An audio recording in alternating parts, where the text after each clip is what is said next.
Bye bye,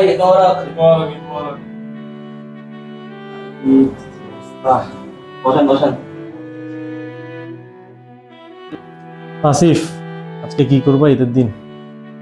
কি আর করবো ভাই, আমরা একটু মোবাইল টিপবো, এরপর গিয়ে ঘুমাই যাবো। ঘুম থেকে উঠে আবার ডিউটি। এটাই আমাদের প্রবাসীদের জীবন। আজকে বাংলাদেশে থাকলে কত মজা হইতো, কত আনন্দ হইতো। বাসায় আব্বা আম্মা, বাচ্চা কাচ্চা, বউ সবার সাথে ঈদ করতে পারতাম।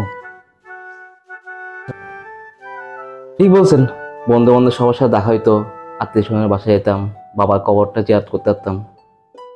সব প্রবাসে আসলে এভাবেই হয় জীবন, এটা মেনে নিতে হবে। এটাই। এটাই আমাদের প্রবাসীদের ঈদ, সাইম ভাই। কিরে নাই, ঈদের দিন আজকেও ডিউটিতে যাবি? আরে সামি ভাই, আজকে আমি ঈদের দিন ডিউটিতে যাচ্ছি বলে কালকে দেশে আমার পরিবার সুন্দরভাবে ঈদ করতে পারবে।